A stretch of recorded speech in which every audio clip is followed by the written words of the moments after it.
তারপর এটা আমাদের 2 নাম্বার পর্ব।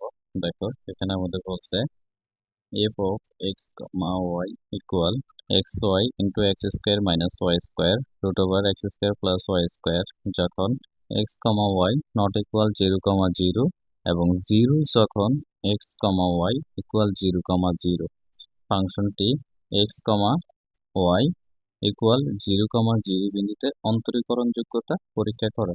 দেখো একটা ফাংশন অন্তরীকরণযোগ্য কখন হয়? যখন ফাংশনটা অবিচ্ছিন্ন হয়। তখন আমরা দেখব এই ফাংশনটা অবিচ্ছিন্ন হয় কিনা। এর আগে চ্যাপ্টার 3তে আমরা অন্তরীকরণযোগ্যতা, অবিচ্ছিন্নতা এগুলা নিয়ে আলোচনা করছি। দেখো আমাদের এখানে প্রথমে আমরা এখানে হরের দিকে তাকাই। হরটা কিভাবে আছে? হরটা আছে এরকম x square plus y square, এটা সমান কি ধরবো? আমরা 0 ধরবো। তারপরে এক্স স্কোয়ার সমান কি লিখতে পারি? Minus y square. দুই পাশে যদি সমান থাকে তাহলে আমরা কি লিখতে পারি? ওয়াই সমান এম এক্স, অথবা এক্স সমান কি লিখতে পারি?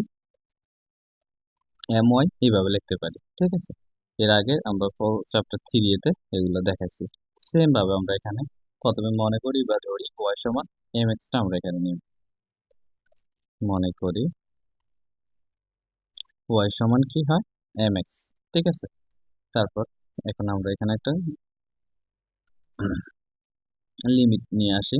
দেখো পুনরাবৃত্তিক লিমিট এবং যুগপৎ লিমিট আমরা আলোচনা করছি না? সেম ভাবে আমরা এখানে একটা পুনরাবৃত্তিক লিমিট যদি নিয়ে আসি তাহলে হয় আমাদের limit x tends to 0, y tends to 0, আর এখানে ফাংশনটা কি? F of x, y. তাহলে এটার পরিবর্তে আমরা কি লিখতে পারি? Limit x tends to 0, y tends to 0, f of x এর পরিবর্তে কি এই যে ফাংশনটা আমরা লিখতে পারি। ফাংশনটা হচ্ছে আমাদের এক্স ওয়াই গুণ x square minus y square, আর হচ্ছে root over x square plus y square. তাহলে এখন আমরা কি করব? লিমিট যেখানে ওয়াই আছে ওয়াই এর পরিবর্তে আমরা এম এক্সটা বসাবো। Limit x tends to 0, y tends to 0, তারপরে ওয়াই এর পরিবর্তে বসাবো কি? M x. তাহলে x, m x, x square minus, দেখো এম এক্স বসাইলে এম কি স্কোয়ার করলে, যেমন এখানে দেখায় এম এক্স তার উপর স্কোয়ার, তার মানে এটা হয় কি? এম স্কোয়ার, সরি দেখো এটা হয় এম স্কোয়ার এক্স স্কোয়ার। আমরা লিখতে পারি এম স্কোয়ার এক্স স্কোয়ার, তারপর root over x square plus m square x square, এটা আমরা লিখতে পারি। ঠিক আছে, দেখা যায়। তারপর এটা যদি আমরা গুণ করি, এখানে হয় এম এক্স, আর এক্স গুণ করলে এক্স স্কোয়ার, এখানে আছে এক্স স্কোয়ার, তার মানে m x to the power 4 হয়। এটা গুণ করলে হয় m x to the power 4 minus, এখানে আছে এম এক্স স্কোয়ার, এখানে আছে এম স্কোয়ার, আবার আছে কত? X square. তাহলে এটা আমাদের গুণ করলে হবে কি? M cube. এটা তো আসে আমাদের এম আর এম স্কোয়ার গুণ করলে এম কিউব এক্স, আর এক্স টু দি পাওয়ার 4, আর এখানে থেকে যদি আমরা এক্স স্কোয়ার কমন নিই তাহলে থাকে 1 প্লাস কি? এম স্কোয়ার, এটা থাকে।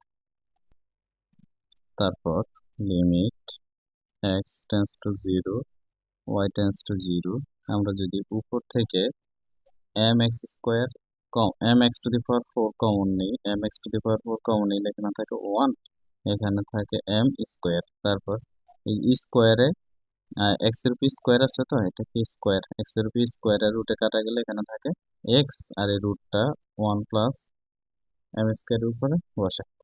এরপরে আমরা যেটা করতে পারি, দেখো limit x tends to 0, y tends to 0, x দ্বারা এক্স টু দি পাওয়ার 4 কে ভাগ করলে এক্স কিউব থাকে।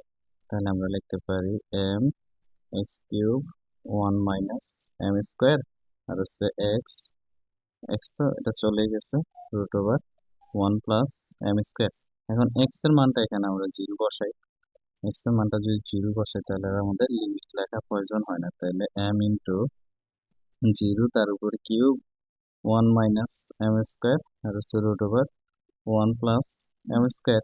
তাহলে এটা 0 গুণ করলে তো সবই 0, আর এরকম করে হয় আর কি। তাহলে root over 1 plus m square, 0 কে কোনো কিছু দ্বারা ভাগ করলে কি জিরোই আসে। যদি কোনো ফাংশন সমাধান করে আমরা জিরো পাই, তখন ওই ফাংশনটা কি হয়? অবিচ্ছিন্ন হয়। আর অবিচ্ছিন্ন ফাংশন হইলেই কি সেই ফাংশনটা অন্তরীকরণযোগ্য হয়।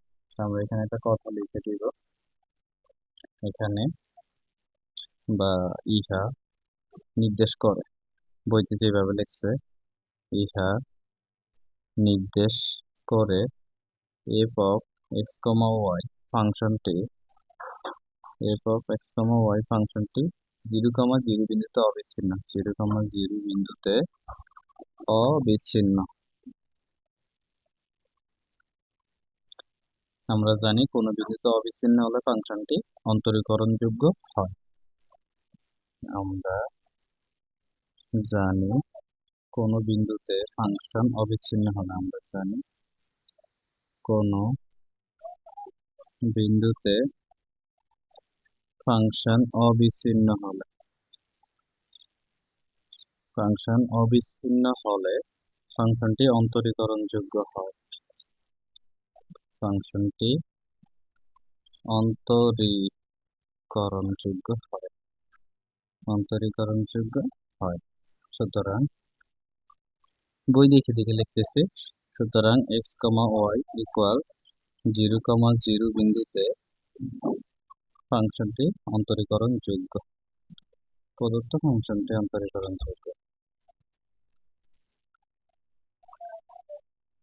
অন্তরীকরণ যোগ্য। ঠিক আছে, এটা লিখে দিলে আমাদের আনসারটা হয়ে যাবে। তারপর 10 নম্বর উদাহরণটা দেখো। আমাদের বলছে, এটা একটা ফাংশন, তার আমি পড়ি না, তোমরা পড়ে নিতে পারো। এই ফাংশনটা কি করতে হইব? অন্তরীকরণ যোগ্যতা যাচাই করতে হবে। এখন অন্তরীকরণ যোগ্য কখন হয়?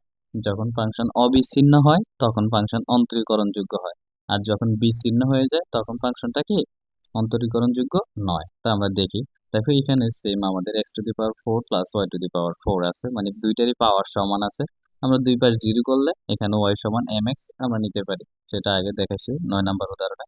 দেখো আমরা মনে করি বা ধরি y সমান mx। এখন আমরা পুনরাবৃত্তিক লিমিটটা নিব।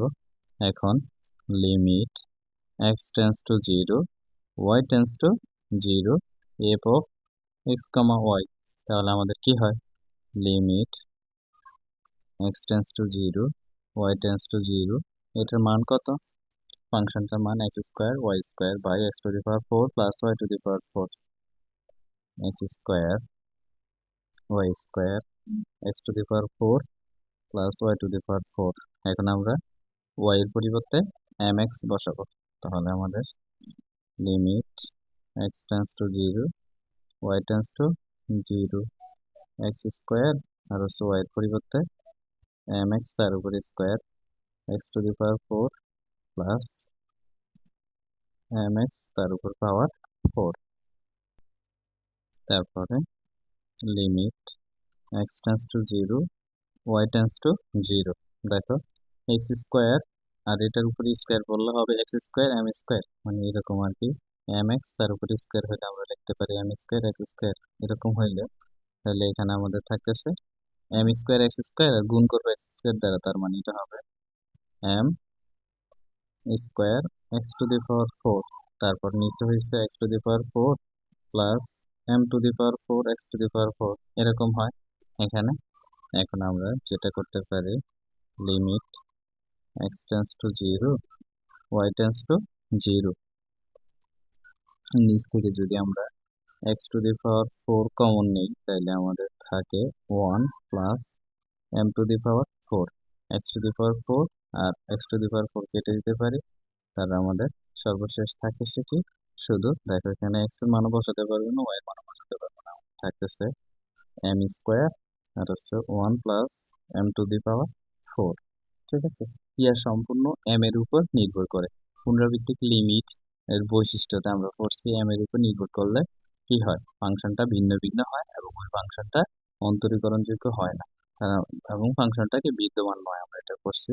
ইহা, আমরা এই কথাগুলো লিখে দিব, ইহা m এর উপর নির্ভরশীল, ইহা m এর উপর নির্ভরশীল।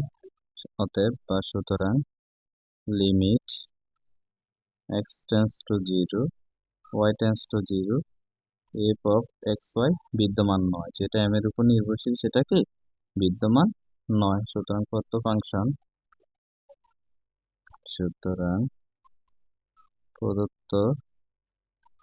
Function x comma Y equal 0,0 বিন্দুতে বিচ্ছিন্ন, কেমন 0,0 বিন্দুতে বিচ্ছিন্ন, এটা একটা বিচ্ছিন্ন ফাংশন, আর বিচ্ছিন্ন ফাংশন অন্তরীকরণযোগ্য না। সুতরাং প্রদত্ত ফাংশনটি 0,0 বিন্দুতে অন্তরীকরণযোগ্য নয়। সুতরাং প্রদত্ত ফাংশনটি 0,0 বিন্দুতে অন্তরীকরণযোগ্য নয়, অন্তরীকরণযোগ্য নয়। ঠিক আছে, এই ছিল আমাদের পর্ব নম্বর 2, এবং আমাদের এটা 4A আমরা এখানে শেষ করছি। যদি তোমাদের কাছে আরো 4 এর অঙ্ক প্রয়োজন মনে হয় তাহলে তোমরা কমেন্টে জানাতে পারো। আর এটা হচ্ছে আমার হোয়াটসঅ্যাপ নাম্বার 03308524225। তোমরা তোমাদের কাছে যে অঙ্কগুলো ইম্পর্টেন্ট মনে হবে, আমি যেগুলো করাই এগুলোর বাইরে, তোমরা এই নাম্বারে হোয়াটসঅ্যাপ করতে পারো। যদি সময় পাই আমি তাহলে তোমাদেরকে অঙ্কটা করে দিব। ধন্যবাদ সবাইকে, আজকে এই পর্যন্তই। আসসালামু আলাইকুম।